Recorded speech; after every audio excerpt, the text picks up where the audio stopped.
इधर कांग्रेस नेता शमा मोहम्मद की बेतुकी टिप्पणी, जहां सोशल मीडिया पर क्रिकेटर रोहित शर्मा के खिलाफ उन्होंने बयान बाजी की है। ये बयान और किसी के लिए नहीं बल्कि कप्तान रोहित शर्मा के खिलाफ उन्होंने बोला है। उन्होंने कहा है कि रोहित शर्मा खराब क्रिकेट कप्तान है। रोहित शर्मा को मोटा कहा, उन्हें इतिहास का सबसे अनइम्प्रेसिव कप्तान तक कह डाला।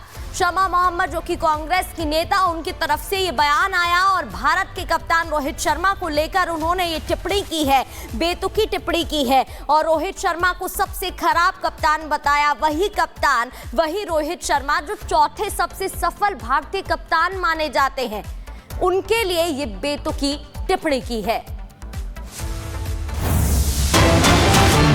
और क्रिकेटर रोहित शर्मा के अपमान पर भारतीय जनता पार्टी भड़क गई है। भारत की हर अच्छी चीज से कांग्रेस चिढ़ती है, ये कहा गया है बीजेपी की तरफ से। अपने कप्तान पर कब बात करेगी कांग्रेस? शहजाद की तरफ से बयान, राहुल की कप्तानी में 90 चुनाव कांग्रेस हार चुकी है, उस पर कब बात करेगी? रोहित शर्मा को लेकर, हिटमैन को लेकर ये जो अभद्र टिप्पणी, ये जो बेतुका बयान दिया गया है, उस पर अब सियासत हो रही है। जिस प्रकार की टिप्पणी कांग्रेस के नेताओं ने रोहित शर्मा जी के बॉडी पर की है, ये बॉडी शेमिंग, फैट शेमिंग तो है, पर ये बताता है कि ये मोहब्बत की दुकान नहीं, ये नफरत के भाईजान है, ये अपमान के भाईजान है। दरअसल इन्हें कोई भी ऐसी चीज जो भारत की सफलता है उससे चिढ़ और घिन आती है। रोहित शर्मा जी की कैप्टेंसी पर और ट्रैक रिकॉर्ड पर वो सवाल उठा रहे हैं जो राहुल गांधी की कैप्टेंसी में 90 चुनाव आ रहे हैं, जिनकी कैप्टेंसी में उनको दिल्ली में 6 बार डक मिला है। अपने डक को संभालो, अपने कैप्टन को संभालो। वहां पर तो देखने की कोई स्थिति नहीं है कि कितना इंप्रेसिव है या अनइम्प्रेसिव है।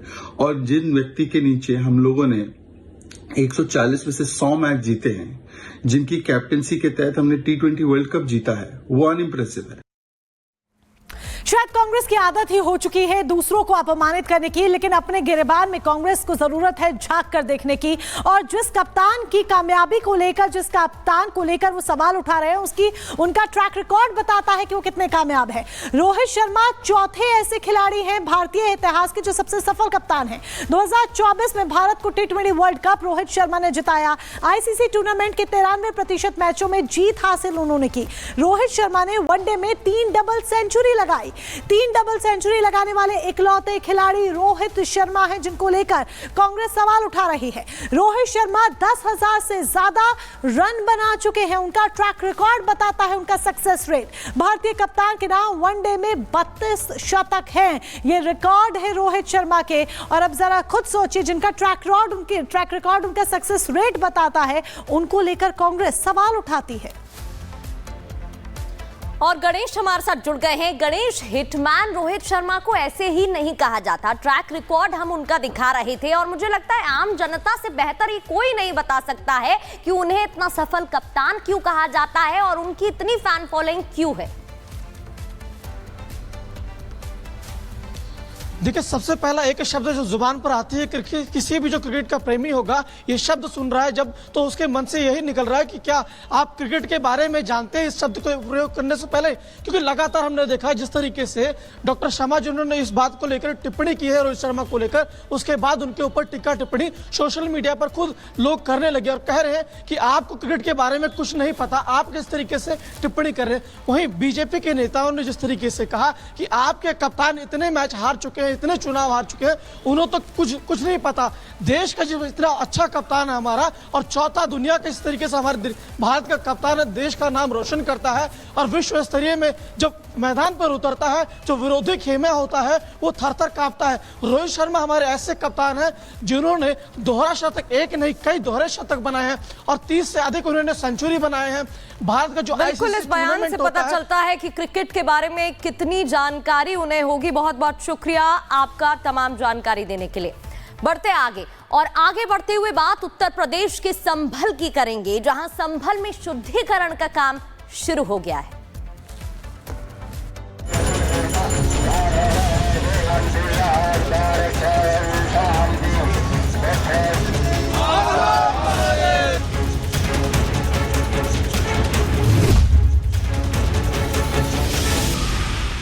तो तो संभल में न सिर्फ एक्शन हो रहा है बल्कि शुद्धिकरण भी शुरू हो गया है। संभल में आज भी पहुंचेगा संगम का पवित्र जल में डाला जाएगा। संगम का जल प्राचीन सनातनी स्थलों पर भी गंगा जल का छिड़काव किया जाएगा। आपको बता दें कि दमकल की गाड़ियों से कुंभ क्षेत्र से गंगा जल जिलों में भेजा गया है।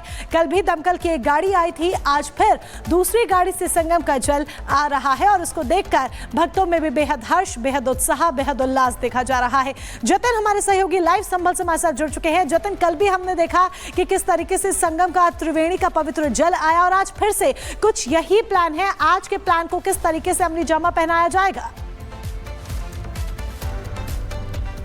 बिल्कुल, देखिए कल तकरीबन 700 लीटर जो जल है वो दमकल की गाड़ियों से एक तरीके से संभल पहुंचा था और आज 400 लीटर जल पहुंचने की बात जो है वो एडमिनिस्ट्रेशन कर रहा है, क्योंकि 2 ही गाड़ियां यहां से प्रयागराज के लिए गई थी तो दोनों गाड़ियां वापस लौट गई हैं। आज जो दूसरे छोटे छोटे जो कुंड है वहां पर उन जल का जो प्रवाह है वो किया जाएगा, क्योंकि संभल के बारे में अक्सर 19 कूप और 68 तीर्थ का जिक्र किया जाता है। प्रशासन की यह मंशा है कि जो भी जल वहां से आ रहा है उनको तमाम जो 68 तीर्थ है वहां पर डाला जाए और उसके आसपास के रहने वाले जो गांव हैं वो उस जल का सेवन कर सके, उस जल का जो लाभ है वो उठा सके। कल सभी ने देखा कि जैसे ही जो फायर की गाड़ी है वो संभल एंटर करती है तो लोगों ने उसका स्वागत किया। ना सिर्फ हिंदुओं ने बल्कि मुस्लिम समुदाय के लोगों ने भी उस गाड़ी का स्वागत किया। तो कहीं ना कहीं एडमिनिस्ट्रेशन की कोशिश ये है कि संभल जो कि शांति की राह पर आगे बढ़ रहा है उसको किसी तरीके से कायम रखा जाए और यही कारण है कि दोनों समुदाय को वो साथ लेकर चल रहा है। एसडीएम खुद वहां पर मौके पर मौजूद थी। आज जो बचे हुए एक तरीके से कुंड है वहां पर से बड़ी खबर आपको बता दें, मुख्य आरोपी की गिरफ्तारी हो गई है। आरोपी से हिमानी का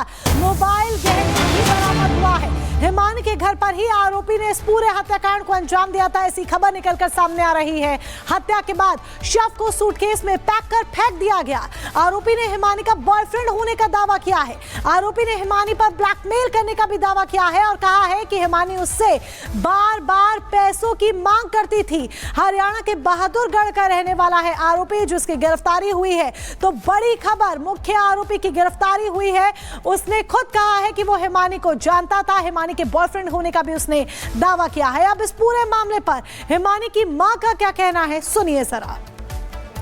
भी तो मैं बता रही हूँ, हाँ कोई है और अपना ही है, नजदीकी है, चाहे वो पार्टी से जुड़ा हो, चाहे दोस्त हो, कॉलेज का हो या कोई मतलब रिश्तेदार हो, तो वो ही बंदा मेरे घर तक आ सकता है जिस पर वो बहुत हद से ज्यादा विश्वास करती है। और उसका विश्वास अगर कोई तोड़ता है, मतलब कुछ भी एक भी लफ्ज गलत, तो वो उसके लिए मतलब एक्शन उठाती थी, चाहे वो मतलब कोई भी क्यों, चाहे वो उससे 4 गुना बड़ी उम्र का क्यों ना हो, वो किसी का भी मतलब गलत बर्दाश्त नहीं करती थी। उसके साथ क्या हुआ क्या नहीं हुआ, किसने क्या किया, जो पकड़ा गया है उसने भी कुछ गलत हरकत करने की कोशिश करी, उसने एक्शन उठाया है तो उसके साथ कुछ गलत हादसा हुआ है। मैं ये मतलब 100% कह सकती हूँ, वो किसी का एक लफ्ज भी गलत बर्दाश्त नहीं करती।